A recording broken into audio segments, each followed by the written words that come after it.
بسم اللہ الرحمن الرحیم۔ سن سکو تو سنو میں خوش آمدید۔ دست گوزاگر کی قسط نمبر 64 کے ساتھ آپ کی خدمت میں حاضر ہیں، جو لکھا ہے فوزیہ یاسمین نے۔ اگر آپ نے ابھی تک ہمارا چینل سبسکرائب نہیں کیا تو ہمارے چینل کو سبسکرائب کریں اور بیل آئیکن کو پریس کرنا مت بھولیے گا تاکہ آنے والی تمام اقساط آپ کو بر وقت ملتی رہیں۔ شکریہ۔ رومیلا ایک دو دن تو بہت خوش رہی کہ ریاض غفار نے اسے اپنے گھر کی ڈائننگ ٹیبل پر سب کے برابر بیٹھنے اور کھانے کا درجہ دے دیا ہے، مگر تیسرے دن اس کی خوشی پر اوس پڑنے لگی۔ بھلے ہی وہ زبان سے طنز کے نشتر نہیں چلا رہی تھی، مگر ان کے دل میں تو ابھی بھی یہی ہوگا نا کہ ان کے گھر مفت کی روٹیاں توڑ رہی ہے۔ عالین کے منع کر دینے کے بعد وہ دوبارہ جاب کی بات نہیں کرنا چاہتی تھی، لیکن آخر اس کا حل کیا تھا؟ آج صبح جب وہ باتھ روم سے منہ دھو کر نکلی تو اس کے بیڈ پر 20,000 روپے رکھے تھے۔ یہ رقم یقیناً عالیہ نے رکھی ہوگی۔ اس طرح عالیہ سے پیسے لینا بالکل مناسب نہیں لگ رہا تھا۔ اس نے نوٹ اٹھا کر الماری میں تو رکھ دیے، مگر سارا دن اس پر بیزاری چھائی رہی۔ کوئی مصروفیت بھی تو نہیں تھی اس کے پاس کہ اس کا ذہن بڑھ جاتا۔ وہ بے دلی سے کبھی اخبار اٹھا کر پڑھنے لگتی، کبھی لان میں جا کر پودوں وغیرہ کو دیکھنے لگتی، باقی ٹی وی لگا کر چینلز چینج کرتی رہتی۔ البتہ شگفتہ غفار کے گھر آتے ہی وہ اپنا کمرہ بند کر کے بیٹھ جاتی۔ اخبار پڑھتے پڑھتے اس کی آنکھ لگ گئی تو سوتی پڑی رہی۔ کوئی جگانے والا نہیں تھا، نہ ہی خالی پڑے تک گھر میں کوئی آہٹ ہوتی تھی کہ اس کی آنکھ کھل جاتی۔ چنانچہ اپنے آپ جب وہ اٹھی تو رات کے 10 بج رہے تھے۔ وہ ایک دم گھبرا کر کھڑی ہو گئی، ہاتھوں سے بال ٹھیک کرتی وہ تیزی سے کمرے سے باہر نکل آئی۔ منہ ہاتھ دھونے کی بھی زحمت نہ کی۔ 10 بجے تک تو سب کھانے سے فارغ بھی ہو گئے ہوں گے کہ ارادہ وہ کمرے میں بند پڑی رہی۔ ابھی 3 دن پہلے ہی تو ریاض غفار نے کہا تھا کھانے کے وقت خود ہی آ جایا کرو، مہمانوں کی طرح بلانا اچھا نہیں لگتا، اور 3 دن بعد ہی وہ ان کی بات کو نظر انداز کیے کمرے میں پڑی رہی۔ یقیناً ان لوگوں کو اس کی یہ بے حسی ناگوار گزری ہوگی۔ اس سے پہلے کہ ریاض غفار کمرے میں چلے جاتے وہ انہیں اپنے بے وقت سو جانے کے متعلق بتا کر معذرت کر لینا چاہتی تھی، مگر وہ جب ڈائننگ روم میں پہنچی تو ٹیبل بالکل خالی تھی۔ ایسا لگ ہی نہیں رہا تھا کہ کوئی یہاں سے اٹھ کر گیا ہے۔ رومیلا کچن کی طرف بڑھ گئی تو راستے میں ہی سردارہ مل گئی۔ تب اس نے بتایا کہ ریاض غفار شگفتہ غفار تو کسی فنکشن میں گئے ہیں، رات کے 1:30-2 بجے سے پہلے واپس نہیں آئیں گے، اور عالیان صاحب ابھی آفس سے نہیں آئے۔ اچھا ٹھیک ہے، تم بھی اپنے کمرے میں جاؤ، مجھے کھانا ہوگا تو میں خود لے لوں گی۔ رومیلا کو تھوڑا سا اطمینان ہوا تھا کہ انہیں فیس کرنے سے بچ گئی، لیکن سردارہ کے جاتے ہی اسے بری طرح وحشت ہونے لگی۔ خالی پڑا بڑا سا گھر اسے کاٹ کھانے کو دوڑ رہا تھا۔ شام میں اتنی دیر اس نے چینل چینج کیے تھے کہ اب ٹی وی کھولنے کے خیال سے ہی اسے اختلاج ہو رہا تھا۔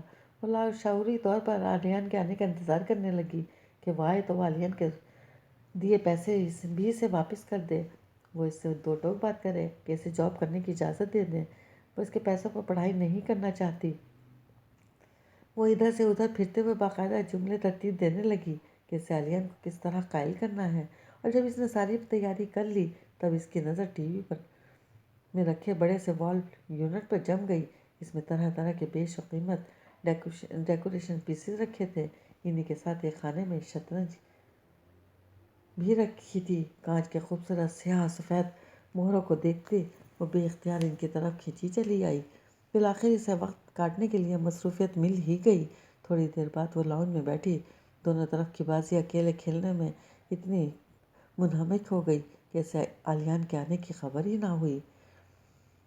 ہارنے سے ڈرتی ہو کیا جو اکیلے کھیل رہی ہو؟ اس کی آواز پر رومیلا چونک اٹھی۔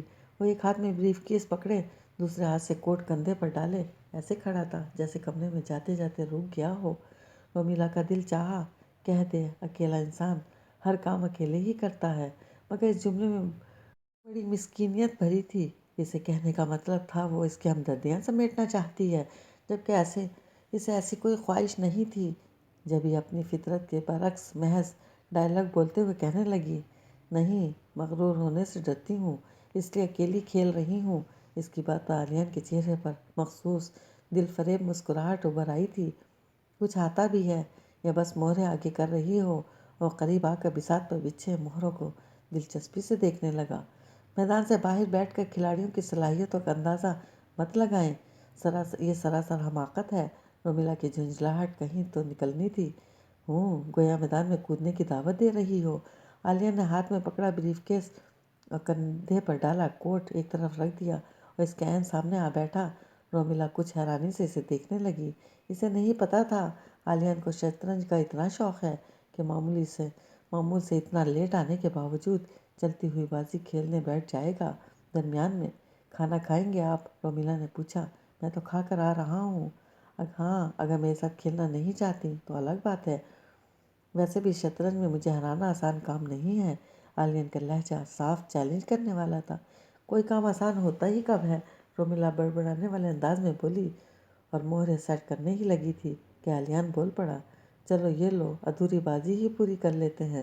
عالیہ نے ہاتھ اٹھا کر اسے روک دیا۔ نہیں، اگر آپ ہار گئے تو کہیں گے جس طرف سے میں کھیلنے بیٹھا تھا اس کی پوزیشن کمزور تھی۔ رومیلا نے اعتراض کیا۔ میں ایسا نہیں کہوں گا کیونکہ میں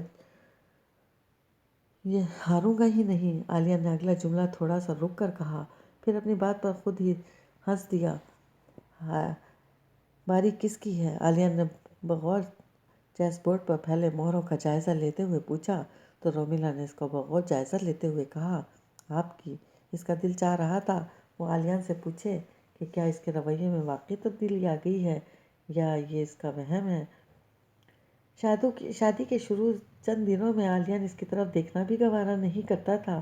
کبھی مصالحتاً بات کرنی پڑتی تو اس کے چہرے پر اتنی بیزاری ہوتی تھی کہ رومیلا کو شرمندگی ہونے لگتی تھی۔ لیکن اب وہ نہ صرف اس سے بات کر رہا تھا بلکہ اس کا مزاج بھی بہت دوستانہ ہوتا ہے۔ بہت خوش مزاجی سے وہ اس کے ساتھ پیش آ رہا ہوتا ہے۔ تو آخر اس بدلاؤ کی وجہ کیا ہے؟ وہ تو اسے ابرار بھائی کی طرح دھوکے باز اور فراڈی سمجھتا تھا۔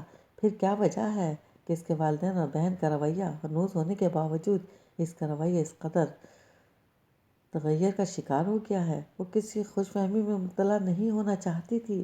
وہ جانتی تھی زندگی کوئی رومانٹک افسانہ نہیں تھی جہاں زبردستی کی گئی شادی بھی وقت گزرنے کے ساتھ محبت میں بدلی جائے۔ عالیہ اس کی زلف کا اسیر ہوا تھا، نہ اس کی خاموش احتجاج پر شرمندہ۔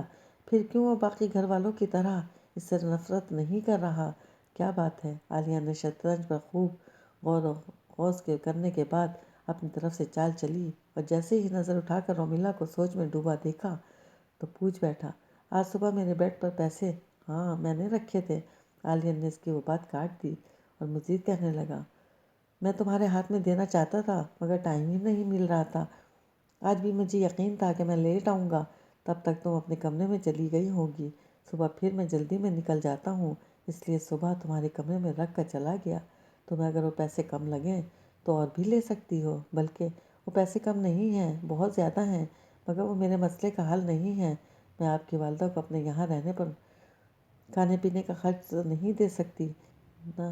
بات تو پھر وہی رہی نا کہ میں صرف مفت کی روٹیاں توڑ رہی ہوں۔ رومیلا نے سنجیدگی سے کہا، تم چاہو تو ممی سے کہہ دو کہ تمہیں تمہارے خرچ کے پیسے تمہارے والد دیتے ہیں، تم اس سے اپنا کھانا پینا کرو گی۔ لیکن ایک بات یاد رکھنا، یہ بات ممی کو بھی بہت بری لگے گی۔ ہاں، تمہیں چھوٹی چھوٹی چیزیں کے لیے کسی کے آگے ہاتھ نہ پھیلانا پڑے، اس لیے تم ان پیسوں کو رکھ لو اور آرام سے خرچ کرو۔ اگر ممی تم سے کچھ پوچھیں تو کہہ دینا تمہارے والد نے دیے ہیں، بلکہ اس صورتحال میں تم اپنی پڑھائی بھی آسانی سے سٹارٹ کر سکتی ہو۔ وہ بھی اخراجات ہوں گے میں دے دوں گا، اور یہ بات صرف ہم دونوں کے بیچ رہے گی۔ تم پر ممی کا کوئی احسان نہیں ہوگا، عالیہ سمجھانے والے انداز میں بولا تو رومیلا برجستہ بولی، لیکن آپ کا تو ہوگا نا۔ عالیہ چند لمحوں کے لیے خاموش ہو گیا تو رومیلا بھی شطرنج کی طرف متوجہ ہو گئی۔ کچھ دیر سوچنے کے بعد جب اس نے اپنا مہرہ آگے بڑھایا تب اس نے عالیہ کو کہتے سنا، شادی چاہے جن حالات میں بھی ہوئی ہو، جب تک تم میرے نکاح میں ہو میری ذمہ داری ہو۔ رومیلا چونک کر اسے دیکھنے لگی جو رومیلا کو ہی دیکھ رہا تھا۔ تمہاری ساری جائز ضروریات پوری کرنا میرا فرض ہے، اس لیے احسان سے متعلق سوچ نہیں بلکہ سنجیدگی سے یونیورسٹی جانا شروع کرو۔ تمہارا سارا دن گھر میں بیکار بیٹھے رہنے سے بہتر ہے۔ اپنے مستقبل کے بارے میں سوچو۔ اب دیکھو نا، 1-2 مہینے بعد جب تم یہاں سے چلی جاؤ گی تو بقول تمہارے بابا اور بھائی تمہیں خود سر اور ضدی سمجھ کر تم سے ناراض ہو جائیں گے۔